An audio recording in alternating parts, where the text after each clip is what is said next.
യിലേക്ക് സ്വാഗതം. ലോകകപ്പ് സന്നാഹ മത്സരത്തിൽ ജർമ്മനി അമേരിക്കയെ തോൽപ്പിച്ചിരിക്കുന്നു. 1-നെതിരെ 2 ഗോളുകൾക്കാണ് ജർമ്മനി ജയിച്ചത്. അമേരിക്ക തകർപ്പൻ കളിയാണ് കളിച്ചത്. അത് പറയാതെ വയ്യ. ജർമ്മനിയെ നല്ല പോലെ ബുദ്ധിമുട്ടിച്ചു, ശ്വാസം മുട്ടിച്ചു എന്ന് തന്നെ പറയണം. എന്തായാലും കളിയുടെ രണ്ടാമത്തെ മിനിറ്റിൽ തന്നെ കായ് ഹാവേർട്സ് ജർമ്മനിയെ മുന്നിലെത്തിച്ചിരുന്നു.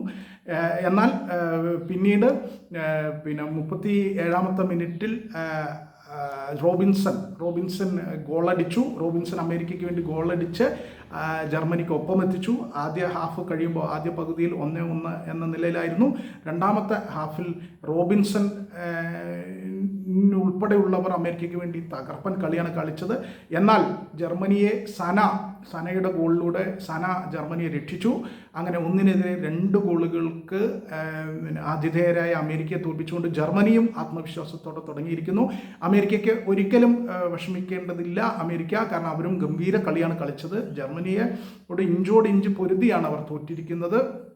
തീർച്ചയായിട്ടും ജർമ്മനിക്ക് വലിയ ആശ്വാസം ഈ ഇതിലുണ്ടാവും, ഈ കളി കഴിഞ്ഞപ്പോൾ ഉണ്ടായിരിക്കും. കാരണം ജയിച്ചു കയറാൻ പറ്റി, ആത്മവിശ്വാസത്തോടെ ലോകകപ്പിന് ഇറങ്ങാൻ പറ്റും എന്ന നിലയിൽ. അതേസമയം ജർമ്മനിയെ പോലെ ഒരു വമ്പൻ ടീമിനെതിരെ ഗംഭീരമായി കളിച്ചു എന്ന ആത്മവിശ്വാസം അമേരിക്കയ്ക്കും ഉണ്ടാകും. മറ്റൊരു കളിയിൽ ദുർബലരായ ന്യൂസിലൻഡിനെ 1 ഗോളിനാണ് ഇംഗ്ലണ്ട് തോൽപ്പിച്ചത്. അത് വളരെ ദുർബലമായ കളിയായിപ്പോയി ഇംഗ്ലണ്ടിൻ്റേത് എന്ന് പറയാതെ വയ്യ. എന്തായാലും ഇംഗ്ലണ്ടും ജയിച്ചുകൊണ്ട് തന്നെ ലോകകപ്പിന് പോകുന്ന നിലയിലായിട്ടുണ്ട്. ആ നിലയിലേക്ക് ഇംഗ്ലണ്ടും ദുർബലമായ വിജയമാണെങ്കിലും ഇംഗ്ലണ്ടും വിജയിച്ചുകൊണ്ട് തന്നെ ലോകകപ്പിന് തുടക്കമിടുന്നു.